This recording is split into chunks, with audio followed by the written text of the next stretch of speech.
Welcome to the Polygamer podcast, where gaming is for everyone. Join us as we expand the boundaries of the gaming community. This week on Polygamer. Oh, you have tattoos on your chest, so you're a slut. I don't even buy that bullshit. I think people comment on that because it's what they see. It's just an easy thing to pick out about me, and it's easy to exploit.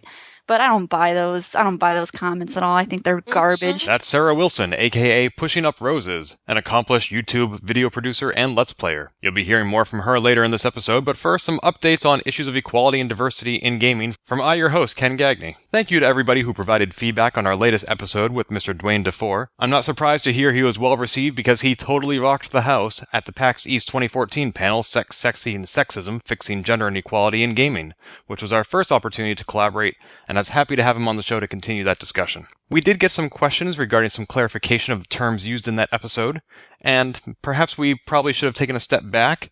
I'm hopeful that shows like Polygamer and Less Than or Equal and events like AlterConf will advance the discussion beyond Feminism 101 to Feminism 102 or 201, but every now and then we do need to remind people some of the terms that we're using, such as feminism. As Anita Sarkeesian said on the Colbert Report, feminism is the belief that women are deserving of rights and opportunities equal to that of men. That's it in a nutshell. There is nothing more to it. This is the definition that I provided when I was recently a guest on the Retro Computing Roundtable, which resulted in several readers writing in, thanking me for stepping up and speaking on this subject, and also specifically for taking back the term feminism. One such remark came from my friend, Quinn Dunkey, who was the guest on the most recent episode of the Less Than or Equal podcast. She emailed me to say, "The dirtying of that word has been one of the greatest victories for misogyny in recent memory. We need to reverse that."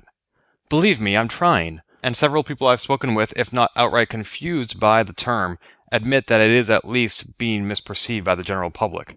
I asked one of my friends if she was a feminist, and she said yes, in the sense that men and women deserve equal rights and opportunities. Unfortunately, the term seems to be associated with bra burners. I don't know exactly where that comes from. I've never actually known someone to literally burn a bra. Another person I spoke with said that she does believe that men and women deserve equal rights and opportunities, but she will not identify herself as a feminist because she believes that term implies a belief in the superiority of women to men. I don't know where that comes from. The word doesn't have uber or super or supra anywhere in the root, but she says that if it was truly about equality, it would be called equalism or humanism. The fact that they chose feminism implies a superiority. I wasn't so much angry or frustrated or confused by that definition, so much as I was just sad. The person who is espousing this belief is brilliant, talented, entrepreneurial, artistic, creative, independent, and a fantastic mother. She is exactly the kind of person that we need standing up and saying, yes, I am a feminist, and that's what this word means. But she won't. And that really makes me sad. I don't know if some people have misappropriated the word and used it poorly to the point that we can no longer use it at all. And when I started thinking that, I wondered, is this the same argument Gamergaters make? That yes, this is about ethics in game journalism, and a few bad people have used this word for harassment, and that's not what it's supposed to be about. Now, I'm not equating Gamergate with feminism. There are worlds of difference between the two, including decades of study and practice and advocacy for feminism, whereas Gamergate is a fairly new term with a very dubious at best origin. But I would hate to think that feminism has become as dirty a word as Gamergate. If you are a feminist and you're listening to this podcast, I encourage you to take back that word. Tweet out that you are a feminist because you believe in equal rights and opportunities for men and women. The belief in anything else is exactly what The Onion was parodying when they published an article with the headline, "I don't support feminism if it means murdering all men." Brianna Wu has said on Twitter that feminism believes in the best for men, that men are capable of more than what we are currently achieving. And so whatever the root word, feminism is something that we all benefit from. On the opposite end of the spectrum from feminism is toxic masculinity. I unwisely used this phrase in a comment on Jonathan Mann's video about Gamergate, and I have not yet stopped receiving replies about it. A lot of people are misinterpreting the phrase toxic masculinity to mean masculinity, and so when we blame violent crimes on masculinity, of course these people find that sexist and threatening, but that's not what it is. I'm quoting from the Geek Feminism Wikia when I say toxic masculinity is one of the ways in which patriarchy is harmful to men. It is the socially constructed attitudes that describe the masculine gender role as violent, unemotional, sexually aggressive, and so forth. Now, as I've made clear many times, I am not an expert on the subjects of this podcast, and that is why I'm hosting this podcast, is to learn more about these topics. I do not have a degree in gender studies or women's studies. And so, when questions arise that I don't know the answer to, I turn to the experts. Comments I have gotten on Twitter and YouTube about toxic masculinity are a sort of distractionary tit for tat that, if toxic masculinity is a thing, then toxic femininity must be as well. Now, I question the motives of the individuals who are asking that question. However, that doesn't necessarily mean that the question itself is invalid. I don't know if there is such a thing as toxic femininity, so as I said, I turned to the expert, and I spoke with Mr. Dwayne DeFore, who was on our most recent episode, and I asked him to clarify, is there such a thing as toxic femininity, and if so, what does it mean? Hi, Ken. Here's his response. You mentioned that you recently got some comments stating that if toxic masculinity is a thing, then toxic femininity must also be a thing. Just in response to that, I'd like to say, first off, that when we are talking about toxic masculinity, we're talking about aspects of male behavior, of masculine behavior, in which men learn to take out their hurt, their aggression, their anger on other people, to hurt others instead of dealing with those emotions internally. Somebody mentioned that school shootings, for example, mental illness was the cause. Mental illness certainly may have been a factor, but that ignores the fact that the majority of school shooters, I think only one school shooter has ever been a woman. Women also deal with mental illness. Women also have access to guns. So again, it comes back to this aspect of masculinity in which certain men learn to take out their behavior in those ways. Finally, the whole thing about bringing up toxic femininity is it's nothing but a distraction technique by those who are uncomfortable examining masculinity. Those who don't want to talk about masculinity try and divert and change the topic and say, well, women are bad too. That's not the conversation that you had on your podcast. That's not the conversation that we were talking about. If you want to have a podcast on toxic femininity, or if they do, that's great, but that's not the conversation we had. That's all I had to say. Thank you. Thank you, Dwayne, for leaving that response to our listeners. If anybody else would like to leave voicemail to be played on a future episode of Polygamer, you may do so the same way Dwayne did, which is by going to our website, polygamer.net, and clicking the link on the right side that says Send Voicemail.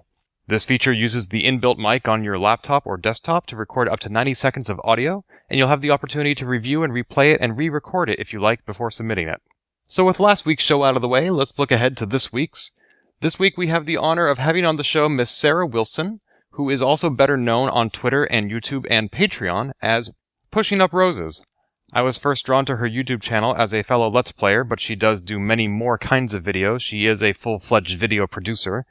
But I was drawn to the retrospectives and Let's Plays of classic computer games that she does. Just as Lee Alexander does lo-fi Let's Plays of classic Apple II games, so too does PushingUpRoses play such games as Grim Fandango, The Adventures of Willie Beamish, King's Quest VII, and Maniac Mansion.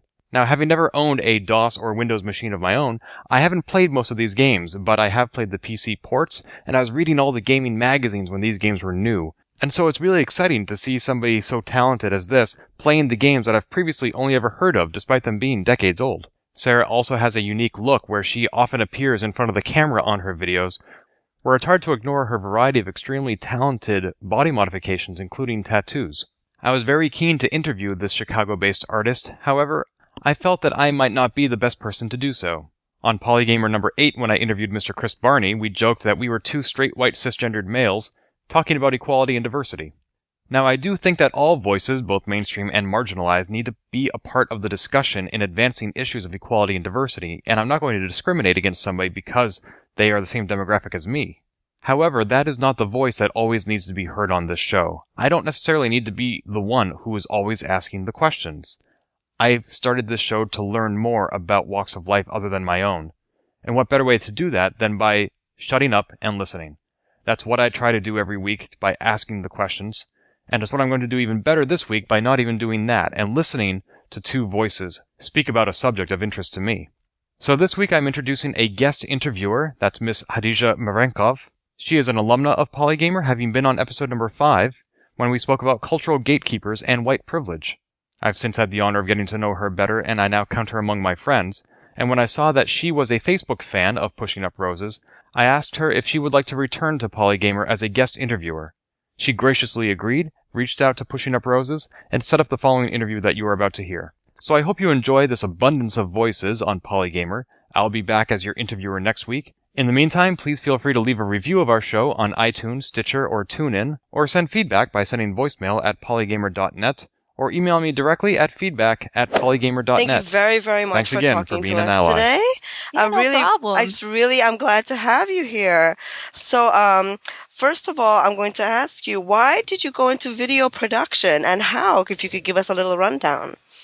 You know, truthfully, I actually went into it because I was at a point in my life where I was not doing too well. I was bored out of my mind. First of all, I had just gotten out of I wanted to be a body piercer. That was my dream. I wanted to go into body modification and be a piercer. I wanted to be an apprentice.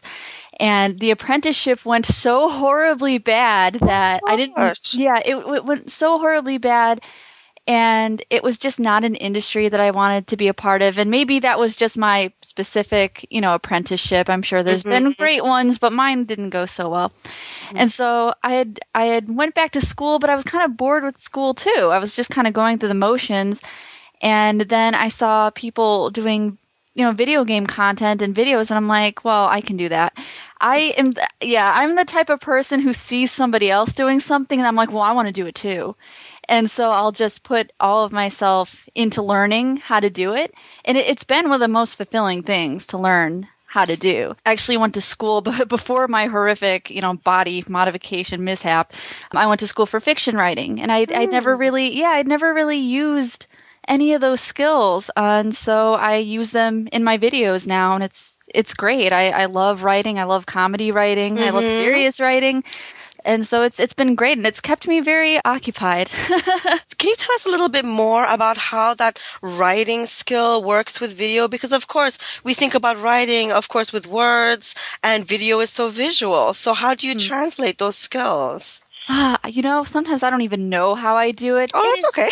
Yeah, it's so much more challenging than people could even guess, because sometimes when you're writing, you don't have to worry about translating something into a video. You can just write and be expressive, but not everything you write can translate into a visual. There's been so many times where I've had to cut out paragraphs where I just couldn't get the visual to fit the writing. But if you can figure it out, like I said, it's so absolutely rewarding. I think if I didn't have the writing skills, I would not be able to do it. And I don't, maybe other producers feel this way, I'm not sure, but I think writing is the most difficult part of the whole process. Okay, so when you say writing, you mean like the script, or like is it a whole outline thing? How does it really work in terms of writing for the video? I think some people do an outline. I think some of my producer friends do an outline. The way I write it kind of like it's an essay almost. Oh, okay.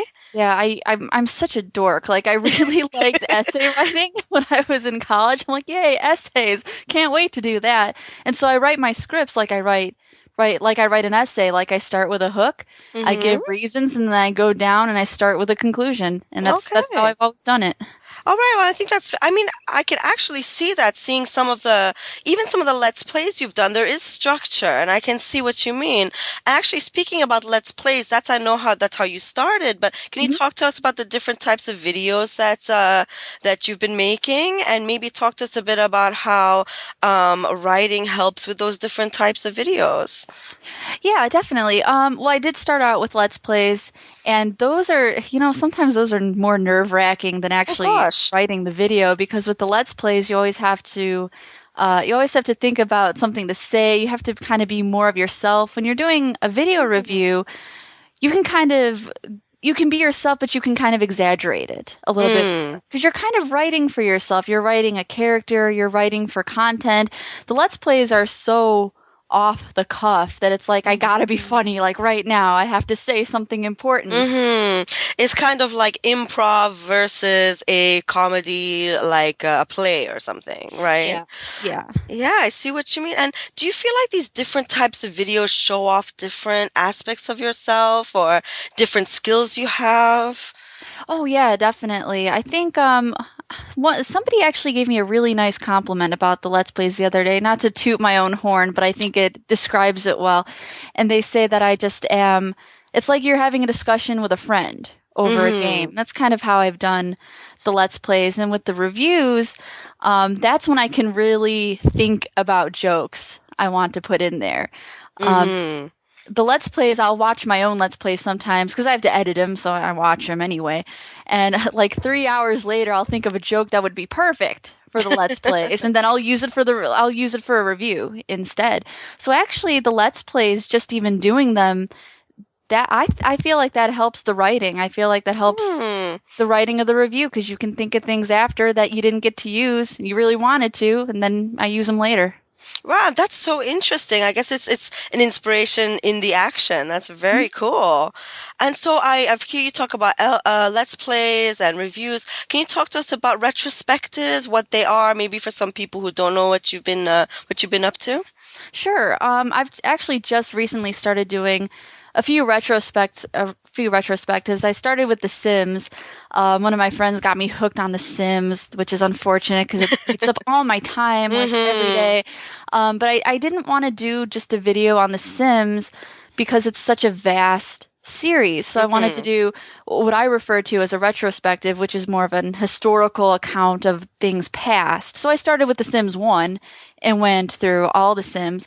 And then I started a retrospective on survival horror, which led into a review of Alone in the Dark. And I think some people were confused because they were like, where's the rest of the retrospective? I'm like, that's it.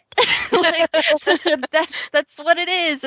I think some people think that retrospective means video series, like, a series. For me, I kind of take it to the exact definition. I say, no, it's the whole video is a retrospective because we're taking a look at things of the past. So for me, what I want to do is I don't want to do a series of survival horror retrospective. I want to do like separate retrospectives for each thing that I'm covering. And what would you say your reasoning is behind that? I started out doing the Let's Plays, and they were purely what I would say goofy or silly or lighthearted, I guess would be a better word for that. And then I started doing quote reviews. I guess we could call it reviews. I'm not really sure what to call them, but they were also pretty lighthearted, I would say sometimes. And I wanted to do something more historical because I like to learn. I love to learn, and I wanted to apply that to adventure games. So with the retrospectives, and since I do retro content anyway, it's my favorite thing to talk about, I figure I cannot be the only person, interested in the history of these video games. There's got to be other people interested. So I started doing kind of the retrospectives just kind of as an excuse to talk about things I find interesting too. Absolutely. And, you're talking about the responses you're getting already, and I wanted to ask you about that. How has it been growing your fan base? So how has it worked for you, if you don't mind talking about that? It is like the most amazing thing in the world. Wonderful. It's really awesome. Like, I can't even fathom. When I started doing the Let's Plays, I was so lucky to have like 20 people liking my Facebook, and now it's become just a full-time job, and I love it like so much. I love it. It's kind of cliche to say, but I was kind of a troublemaker type of a child. Didn't have many friends. I was not popular. I was going down the wrong path, and kind of having these people that like to talk to me and they look up to me. It's very humbling. It's a very humbling feeling, and I like it. I like talking to people. I like interacting with people. And not just that, but I've also kind of found like-minded people that way as well. Because I'm doing kind of a targeted genre here. I'm doing these retro PC games in a world of console gamers. And so now I feel like I found my people. I found my people. I found my retro PC game people, and they like the same things, and we like to talk about the same things, and it's really great. I love it. That's almost more of a full-time job than the reviews is networking. Wonderful. I was just about to ask you, actually. I was wondering how much work it takes to keep in contact with the people that are watching the things that you create. Yeah, it's actually, it takes a lot of time because I get so sunk into it. I really like the back and forth talking to people. So I do set out part of my day where I'll just answer comments on YouTube, or I'll just talk to people on Twitter, or I'll focus on Facebook for a little while. It it's difficult, and it's difficult because you get so involved. You want to keep talking to people. You just want to keep these conversations rolling. Hmm. And it gets actually slightly distracting, but it's a good distraction. It's a good distraction. That's good, but I'm just thinking, putting yourself out there, does it ever make you feel, I don't know, like scared or vulnerable? I don't know the right word, but putting yourself, so it seems like you like to be yourself with people because they are your people, right? I mean, I try to be myself as much as possible with certain restrictions. Of course, I want to be. This is the internet, I want to be safe on the internet, but I do try to be myself as much as possible. I never want to feel like I'm just joking with people all the time or misleading them into thinking I'm someone that I'm not. I'm not an actress, when it comes to these video reviews. Some people are. Some reviewers are actors or actresses, and they're doing this professionally. And I'm not really doing it like that. I'm just kind of playing myself, for the most part.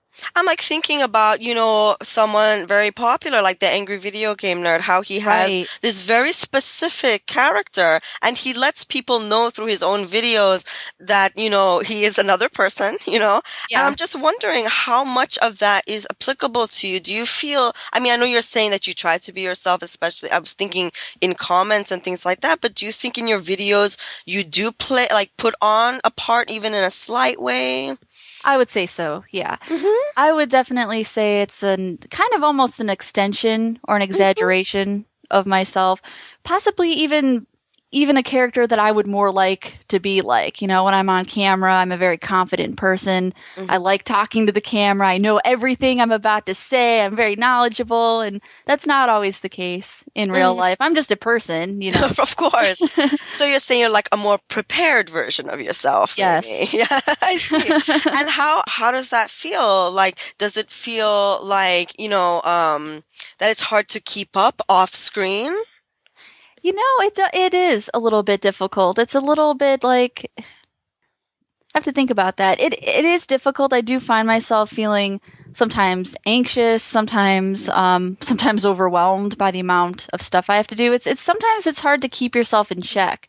You have to remember that, okay, not everything is on the internet. Not everything is going to be reviews and YouTube and Twitter. I got to do real life stuff too, and I've got to keep myself in check a little bit, visit my friends. That's been slightly difficult. And it gets even more difficult if I'm out with friends and I get recognized. And then, like you said, something kind of happens where you switch into that person when you're recognized. So it's a little, it can be overwhelming, I think is the word.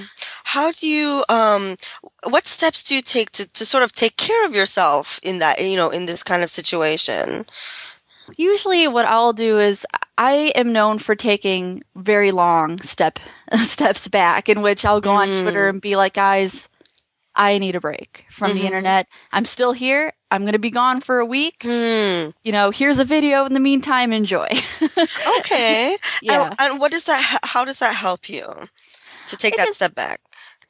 It just kind of helps me get away from the digital world. I mean, even though honestly I've got a lot of good comments, it's very hard to step away from social media that's 24/7, all in your face all the time. With seeing the good, you also see the bad as well. And sometimes that just gets a little bit, again, it just gets overwhelming because now with social media, everything is happening all the time. You see it whether you want to or not, to be honest with you. So I'll take a step back, and it helps me normally when I take those kind of breaks, I'll dedicate my time to reading or watching movies. I usually don't do anything internet related when I'm taking a break. And just kind of, it's actually somewhat nostalgic, actually, because I remember a time where the internet wasn't even a big thing, and I would spend all my time playing games or reading or watching movies. And it actually helps to be nostalgic for those times every once in a while. That's really, I like that you said the word nostalgic. That's not a word that I would think of, but I guess, yeah, for those of us who didn't have the internet 24/7 since we were young, it's such an interesting thing. There was a time when we couldn't just look up everything, Oh yeah. Oh gosh. I miss those times, man. Like it's weird now because there was a time when the internet was becoming really popular, and I think I was about maybe 12 or 13 when we finally got AOL, and I got into so many communities. I started role-playing on AOL, and that was great. Like, those times were great. And now it's like everything is happening 24/7. Now it's like too much. It's like, oh my God, like It's a bit overwhelming. It's like an information flood, an emotional flood. It is. So when you do take that step back, how do your viewers usually respond? My viewers are awesome. Like, I can't even say that enough. They're just the most understanding group of fans Wonderful. ever. And I attribute that to just being honest with them, to be truthful with you. Mm-hmm. I'm always honest about what's going on in my life without being, for lack of better terms, melodramatic about it. I try to be honest and say, I've got bad stuff happening, and I feel as long as I'm being human with my followers, they will respond in a human type of way. Have you ever had the situations, though, where being that honest about maybe negative occurrences in your life has kind of backfired? Yeah, I wouldn't say it's backfired in the worst ways possible, but there's definitely been times where I've been trying to be honest about something, and then you'll get a comment like, oh, well, she's just an attention whore. And it doesn't even make any sense. Like, it's just people. I think when you're talking about something sad and somebody is already jealous of you or they don't like you for any reason, they will take the easiest thing about you and exploit it. And, if you're being candid about something negative in your life, that's an easy thing to jump on. It's an easy thing to exploit. So I've definitely had that happen where, I'm just using something to get views. I don't even know how that makes any sense, but of course you want terrible things to happen to you all the time, Sarah. So yeah, that exactly. their attention. Oh goodness, I have sympathy for that. But the thing is that you keep staying honest, which I mean that must be difficult even in the face of those people saying those things. Yeah, I mean, I do it because I know that my honesty is being more helpful to people than negative. And in my mind, all right, so what? So someone's going to dislike me. That's not something uncommon that's been in my life. Maybe it helped that I was a body piercer apprentice. Maybe it helped that I was a really bad, troublesome child when I was young. So I'm no stranger to having people dislike me for whatever reason. I try to be apathetic about it. So in my mind, continuing to be honest and talk about these negative things in my life, they help people. And and sometimes, and those are the most fulfilling things. Those are some of my favorite parts of even being a public figure, getting emails that said, just because you talked about this, I feel better. And this helped me. And that's worth so much more to me than somebody saying that I'm an attention whore, is somebody saying, you helped me. Thank you. Absolutely. And I'm just thinking, though, in order to, let's say if I wanted to be a public persona, I imagine that, you have some thick skin from experiences, but do you think that that should deter somebody from making videos, that they should, they should come in with a certain level of confidence? No, I don't. I mean, I think you should be confident in your work for sure. Okay. I mean, I think that's important anyway, is to be confident in who you are. But I also think the only way you can get thick skin is to experience things. So I don't want that to stop people from doing work. I want them to get into it and not be afraid. And maybe just keep in mind that there are going to be people that don't like you. That's just a realistic thing for me, is there's going to be people that just don't like you for any reason. But I don't like it when people say, well, grow a thick skin, because you can't just grow one. The only way to grow one is to go through stuff. Right. And I'm just, you sort of started kind of giving some advice in your way of like, you should just keep going, right? Like keep trying.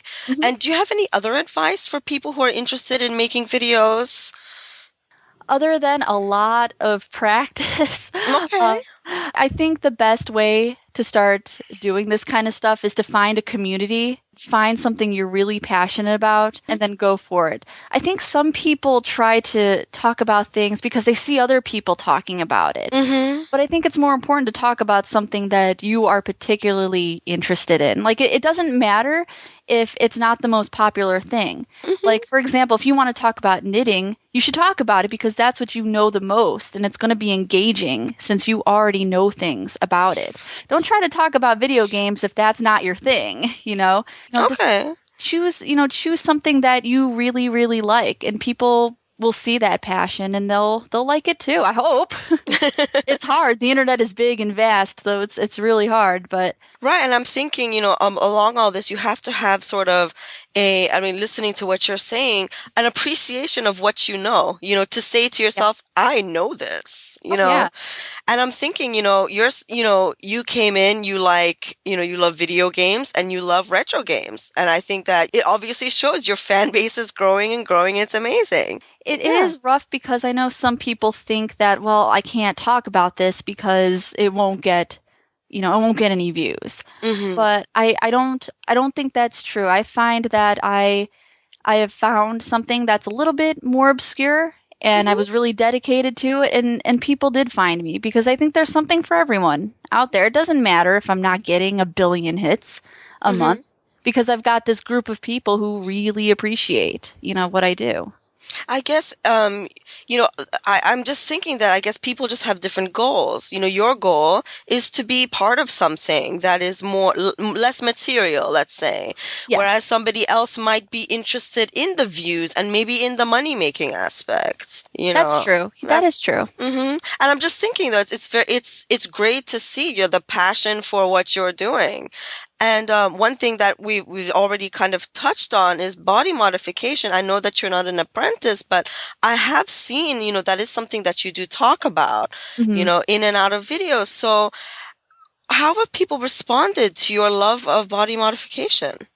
It's been very mixed. Okay. It's been very mixed, but mostly people have really liked it, and I've even proudly have changed the minds of the unsure. Oh goodness! Some people who follow me have started out with like, oh, I don't like tattoos, I don't like piercings, I don't like any of this, and eventually they'll say, you know what, Roses, you were right. These tattoos are awesome. I'm gonna get a tattoo. So it's been very mixed. Some of the more unpleasant comments are usually along the lines of, oh, you have tattoos on your chest, so you're a slut. Of course. And, I don't even buy that. I don't even buy that bullshit. I think people comment on that because it's what they see. It's easy. Again, it's just an easy thing to pick out about me, and it's easy to exploit. But I don't buy those. I don't buy those comments at all. I think they're garbage. Where do you think those come from? These comments about tattoo means slut. It's something that I feel I've heard before in society. But what are you thinking? Gosh, I don't even. That one's a new one on me, to be quite honest with you. Before I got on the internet, I didn't know that. I didn't know that. So my honest opinion is that it came from the internet. I think, okay. Yeah, I think those ideas actually came from the internet. There are other stereotypes about body mod that have been around forever. People who have tattoos are prisoners or hooligans, and a lot of that stemmed from kind of the 1950s post World War II era. That era was so very strange in terms of like gender roles, and it was just so very strange. And some of that stuff still stayed with us today. And I don't think those gender roles were ever applicable to begin with, but it's stuck around. So in the 1950s, you're getting mostly people in prison, men in prison, and sailors and people who came out of the war getting these mainstream tattoos. In America, and women were not doing that, and that wasn't considered a proper thing to do at that time. And for some reason it stayed. I don't know why that stayed with so many people. Obviously a lot of people don't feel that way, But for some people, those ideals have stuck around. Right. And it is true. It seems that it is a very gendered thing. Like you said, slut. If you were a man with your same tattoos, what do you think would have been said? I think, unfortunately, the guys get called ruffians and prisoners, and the women get called sluts and whores. So they both have their stereotypes, but but seemingly the women get it a little bit more. They get more flack for it, for sure. And I am genuine. I think it came from the internet. I wasn't seeing that kind of stuff. Obviously, there was always kind of a weird stigma with females and tattoos. You know, there was a comment I found on my YouTube channel, and it said, "Why are all these females getting tattoos, and why are they dyeing their hair? And I don't get it." And I said, well, you know, for a while, women weren't very in control of their body. You know, we've been taught by media and various other things what the right way is to look like. So women like me and other people who get body mod or tattoos, it's not only an expression, but it's to show, hey, I'm in control of this body. I can do whatever the fuck I want with this body. It's mine. Right. I mean, as someone who I also have tattoos and piercings, and I dye my hair all kinds of colors, I've had similar remarks. Why are the women doing this? You know, and it's interesting how you, like, as you said, it's about controlling, you know. And do you feel like that's something when you decide on your look, is that something that you're consciously putting forward? I want to show that I have control. Yeah, I would say so. Okay. Yeah. And my fan base knows that, like, so hardcore. You know, they know that I tend to be a little bit more aggressive in my approach. And if you even get me started on the subject of body mod, I'm very passionate about it. I'm very outspoken about it. And I think it's something that they've just, my viewers, not people who don't like me. They're not my viewers. They just don't like me. But my viewers, they've come to know who I am and put myself out there. And I'm almost very defiant in a way. If I get a comment that says you swear too much, I swear more. If I get a comment that says I show too much tattoos, I show more. You know? Right. And it is a reaction. And what do you feel? Is that for yourself? Do you feel it has an impact on your viewers as well? I think it's definitely both. It's definitely for myself. A lot of it. I mean, most of doing these videos is something for myself, but I also, I have a set of fans who reach out to me sometimes, and they say I'm too afraid to do this. I'm too afraid to show my tattoos. I'm too afraid to get one. I'm too afraid to put myself out there. So I put myself out there and I say, look, don't be afraid. I'm doing it. It's fine. At least I try to. I know I'm making that sound easier said than done, obviously, because anxiety and not doing things because you're afraid is a very complex thing. So I'm not trying to trivialize it, but I do hope that people see what I'm doing and are able to take some inspiration from it. And when you see an idol or even someone you respect doing something so straightforwardly, it is inspiring. I can think of other, video producers, even actors that, they just put their foot forward and they say, listen, this is what I am and it's fine, and it's great. And I'm sure that your viewers, not the ones that hate you, really appreciate it. We talked a little bit about how people judge the way you look, and a lot of women have to face that when it comes to video production. Do you feel that there are other ways in which you being female has affected how viewers maybe comment about you or interact with you? Yeah, I would say so. I think people who don't see the difference aren't looking hard enough, because there's a distinct difference in response. Sometimes I feel like I've been doing this for a few years now, and so I kind of have my set community, but every now and then I'll get a comment that says I'm a fat bitch, and I'll look at one of my male producers and they'll say, well, I've never gotten a comment about my weight or how I look. And so obviously appearance is something that people like to jump on Again, it kind of goes in with my tattoos, since my tattoos are a part of my appearance, but it goes into other things too. It goes into being fat or being a bitch or being. I do get sometimes very gender specific comments. And are these like one-time things? Or is it that one person that keeps bothering you, or how does that, you know what I mean? Both. Yeah, it's both. I've definitely had a very dedicated hater in the past. Just make like 50 accounts. Obviously, on the internet, it's hard to tell who is who, especially when it's anonymous. Sometimes I think it's just my ex-boyfriend making the same account over and over again. Oh, goodness. It's hard to tell. It's hard to tell if it's one person or if it's a lot of people. But they're definitely not isolated incidents. I've definitely gotten my fair share of gender-specific comments. Right. And do you feel, have you ever felt that, even has your content, not only your visual self, but your content been judged, in a gender-based way? That actually, no. And I think that is because of the content. I think I've always noticed and thought that retro PC gaming content was always so much more gender neutral. People almost find it kind of normal to see, well, not normal, but people seem to think it's more common for a female to be in the retro PC industry. And that might be because we've had big female names in the PC industry. Roberta Williams, Shannon Lorelei, Lori Cole, and Jane Jensen. We've had really big female leads up there. Although when I get into kind of the console area, I find that this might be a controversial thing to say. I don't know. With all due respect, console gaming, since I love that as well.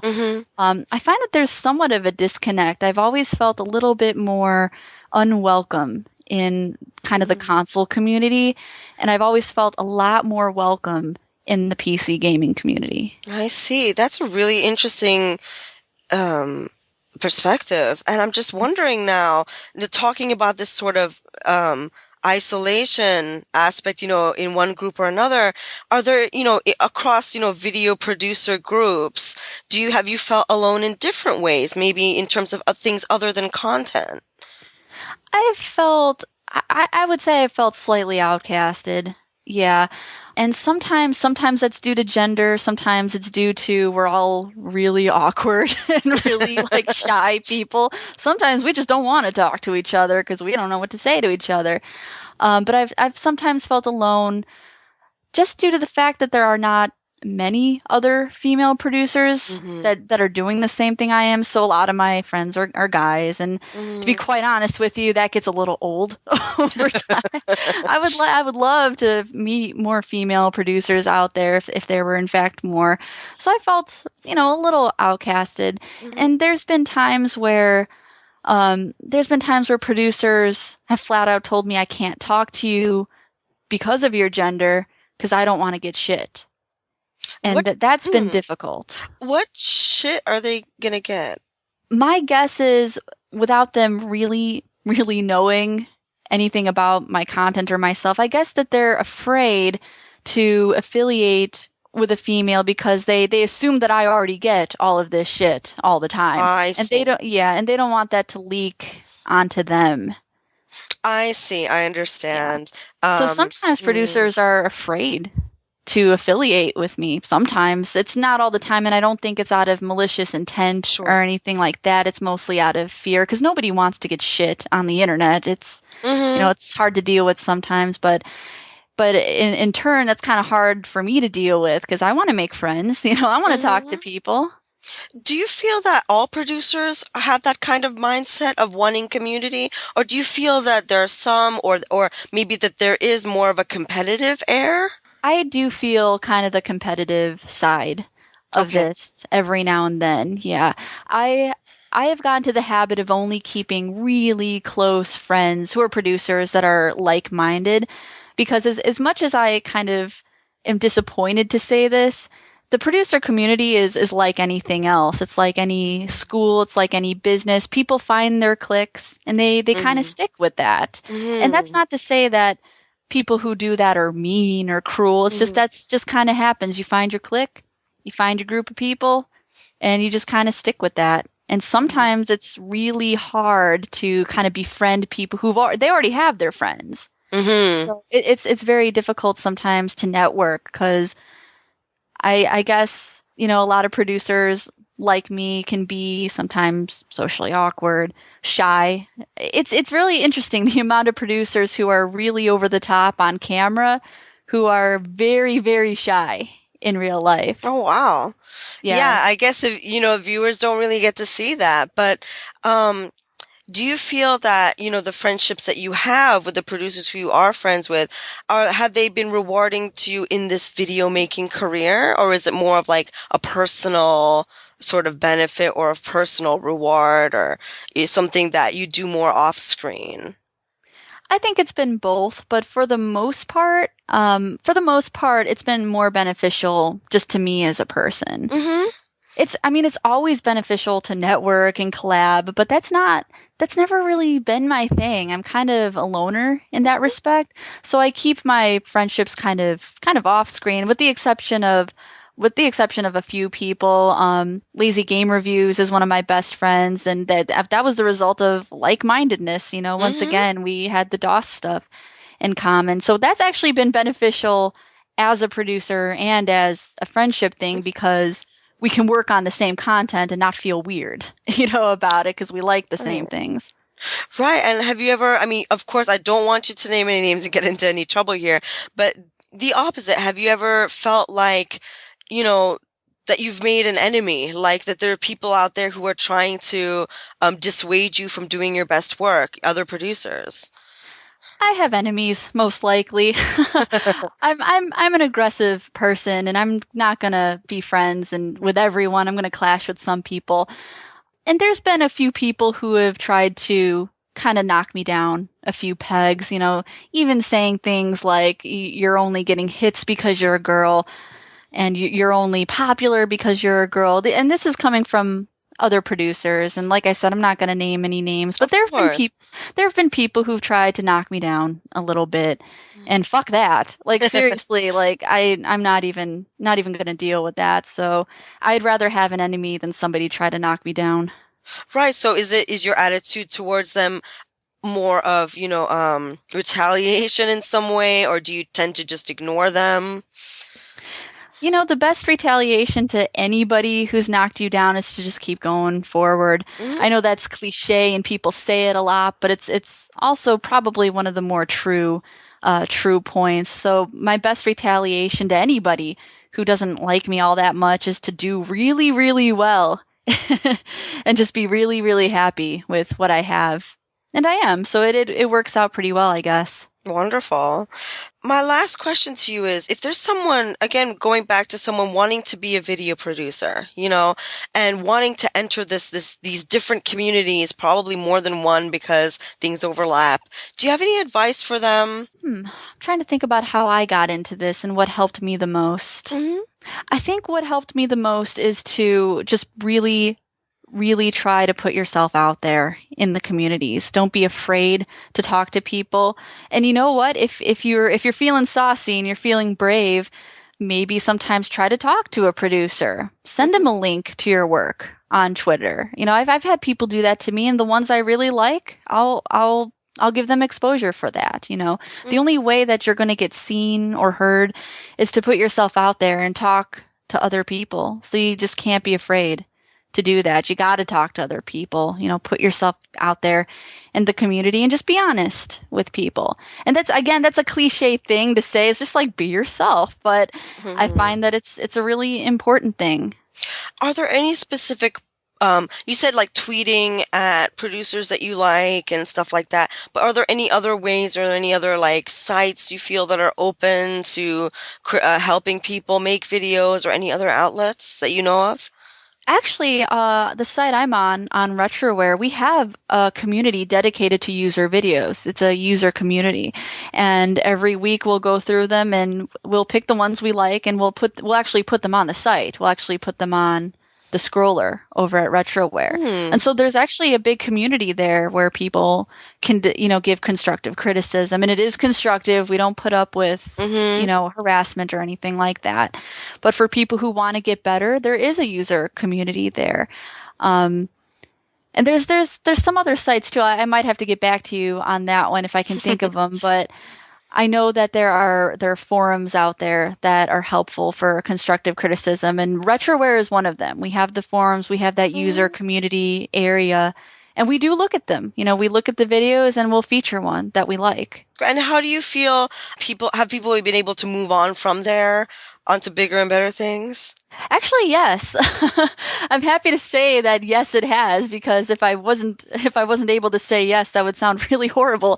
But yeah, there's been a few people that have started, in the user community, just posting to see if, and they've actually ended up on the site. Actually, I met one of my other friend, female producer, actually, Erica Sabo. I met her there. And as I recall, I met her through the user community. That's where I found her.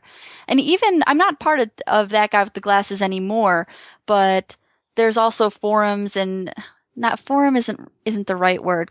There's a community there. We'll just call it a community. I can't remember, it's a forum or something like that.